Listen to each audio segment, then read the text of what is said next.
So now Trump is coming into office next month, January 20th, his inauguration. We're already starting to see some feints around where this is starting to move. How confident are you that he'll be able to actually make some of these policies a reality?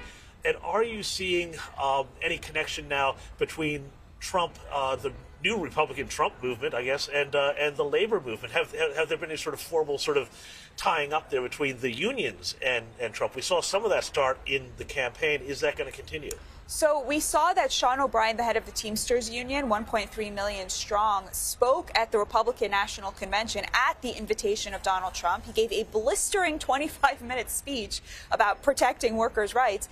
The Democrats then punished him and refused to allow him to speak at the DNC, right? Turns out 60% of Teamsters voted for Trump. I think there are going to be a lot more movements like that because the rank and file of these massive labor unions are in the Trump camp. They are working class men and women who just want what's best for their children. And so I think we are going to see a rapprochement there. We're going to see labor taking a more active role in Republican politics. And I think that's really exciting. But this is more than a 4-year project. This is a 10, 20-year project. And we're talking about, bringing back manufacturing and all of that. How confident are you that that's not just a pipe dream, that we really can bring back manufacturing to the United States, create, again, high-paying jobs in some of these new industries, like space would have some very high-paying jobs, but other ones as well? I'm very confident. And the reason I am is because we ran an op-ed in Newsweek by Donald Trump about a month ago in which he had a really good plan for this. His number one promise was, if you are an American manufacturer, company, corporation, CEO, and you reshore manufacturing, you bring a factory from somewhere else back to America, he will drop your corporate tax rate from 21% to 15%.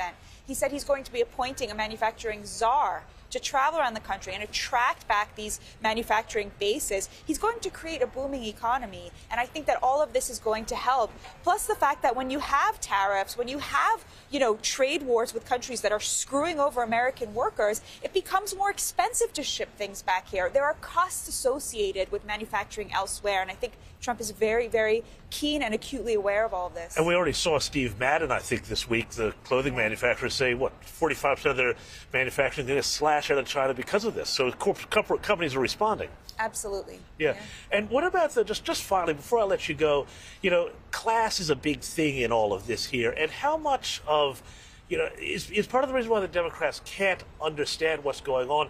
Because if they did acknowledge it, they would lose that kind of elite superiority that they had created by using woke issues and so on to pummel the rest of America into, essentially silence and acquiescing to their supremacy. I think it's that. I think it's also the fact that the donor class of the Democratic Party, as exemplified by people like George Soros, is very, very knee-deep in open borders. They do not believe in borders. They do not believe in nation states. They do not believe in America, and they do not believe in the American worker. But that is the whole Democratic donor class. So they would have to repudiate their own donors. And while Donald Trump was willing to do that for the American people, I don't see anyone on the left who's willing to do that. But Ungar-Sargon, we're going to have to leave it there. Fascinating stuff. Thank you so much for your time.